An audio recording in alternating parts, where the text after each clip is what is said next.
बर' आइजो माहारिखौ खावनानै लांबाय थानोसै नामा सिख्लाखौनो जा बा बुरिखौनो जा बर'आव बिदिखौ प्रतिबाद खालामग्रा आफाद गैया बे जिनिसा प्रुफ जागासिनो दं होमब्ला बे परिबेसखौ सोर लाबोदों दिपेन बर'आ लाबोदों टिसिआ जिहेतुके 6 शिड्यूल अट'नमास डिस्ट्रिक्ट काउन्सिल 6 शिड्यूलनि आन्डाराव आर्टिकेल 330 मथे एमपि सीट जेसेबां जायो बे एसटि जायो आरो 6 शिड्यूलाव जेसेबां एमएलए समष्टि जायो बे गासिबो एसटि शिड्यूल ट्राइब रिजार्भ जायो नाथाय बिथांमोनहा गेरेमसा हारि दानो होनग्राफ्रा मानो बे बिटिसिआव जेसेबां 16टा एमएलए होदोंमोन 16टाखौ गासिबो एसटि जाजोबनांगौ मानो बियाखै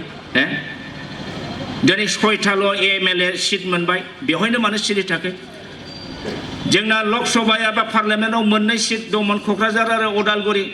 अदालगुरिनि 6टा एमएलए समष्टिखौ लांनानै दरं अदालगुरि समष्टि बानायहैबाय मंगलदै समष्टिखौ दरं अदालगुरि समष्टि दोनदों कन्स्टिटिउशननि आयेन मथे भारतनि संबिधान मथे 6 शिड्यूलनि मोनसेबो एमएलए समष्टिखौ 6 शिड्यूलनि बाहेरा एमपि समष्टियाव दाजाबनो मोना दा कन्स्टिटिउशन बा संबिधानखौ ब्रेक खालामनानै बिथांमोनहा मंगलदै समष्टियाव दरं अदालगुरि समष्टि नाम होनानै 6टा एमएलए खौ माने बिटिसिनि आउटसाइड दरं समष्टियाव लानानै थांबाय नाथाय रायजोफोर नोंथांमोनहा मिथि 6 शिड्यूलनि जेनाखि धारा जे जोंहा प्रभिजन दं बे प्रभिजन मथे इन्डियान कन्स्टिटिउशनाव 332 आव दङ जे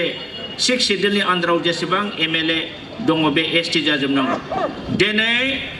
16टाबो जानांगौमोन 16टा जायोबा जोंना 15टा 9 से 15 9टाया 15टानि बिथोराव 15टाबो जोंना जानांगौमोन एसटि बेफोरनि सायाव दिनै दिपेन बर'आ मानो बुङाखै दिनै बर'नि हिन्जाव बिमा आइजो बिथांमोनखौ गथ' गथाय गोनांखौब्लाबो फिसाय गोनांखौब्लाबो गोबां गुबुन हारिनि हौवाफ्रा लानानै खारबाय खनसेबो वार्निं होआखै होमबा बेफोरबादियाव फंसेबो खोथा जुदि बुङाबा मोनसे जाथिनि आफाद जानानै जाय आफादानाखि बयनिख्रुइ strongest organisation in the Bodo' community बिथोराव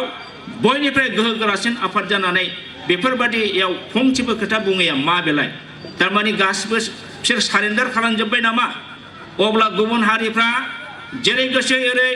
बर' आइजो माहारिखौ खावनानै लांबाय थानोसै नामा सिख्लाखौनो जा बा बुरिखौनो जा दिनै मानो आवाज होआखै सोगोमनांगौ ना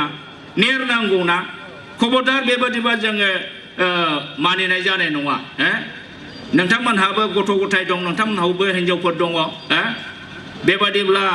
जोंबो जिरायनाय नङा बे धरननि सिगिनांगौ बा जों एबसुआ बेबादि खालफेटखौ जों हगारनो हाया बे खोथाफोरखौ बुंनांगौ मानो बुङाखै दिनैसिम साइलेन्ट जायनि फलाव जोंनि बर'नि आइजोआनो जा बा गुबुनावनो जा बिराद माने अत्याचारा बारानिफ्राय बारा जाबोगासिनो दं दिनै गुबुन हारिफ्रा गासिबो हारियानो बर' मानसिखौ जेराव चान्स मोनो जेराव चान्स मोनो बेवहायनो बुख्रेबनाय बुग्लिनायनि सुरु जाबाय मानो बर'आव गसंथग्रा रावबो गैया गसंथेग्रा बर'आव बिदिखौ प्रतिबाद खालामग्रा आफाद गैया बे जिनिसा प्रुफ जागासिनो दं होमब्ला बे परिबेसखौ सोर लाबोदों दिपेन बर'आ लाबोदों होमब्ला दिपेन बर'आ माबोरै हारिनि मावग्रा माबोरै बे क्लेम खालामनो हायो आंथ' बुङो बेहा हारिनि मोजां खामानि मावनायनि खैफोदाव गसंथानायनि बिज्लाबसेबो बेहा थै गैया दिनै बेफोरबादिखौ नायनानै जोङो दुखु मोनो धिक्कार मोनो दिनै जों बोरायबाय रिटायार्ड दा बोराय अबस्थायावबो जोङो बेबादिखौ नुनानै जोंनि बर'नाव एसेबो थै गैला नामा जों रावबो जांख्रिखांला नामा एब्ला बेबादि जों हारिया जोबलांनोसै नामा जोंनाव बे साननायफ्रा फैदों नंखायनो जों सानदों जोंनि गेजेराव जा एसे दिनै ओंखारबोदों जे बनसु दानानै बनसुनि दारै हारिखौ रैखा खालामफिननोसै बनसुनि दारै जोङो जोबथाफिननोसै गुबुन हारिनो जोङो दिन्थिफिनसै जों बर'नाव दाबो दङ गासिबो बर'आ थैयाखै गासिबो बर'आ दिपेन बर' नङा दुरबल बेबादि जानो नाङा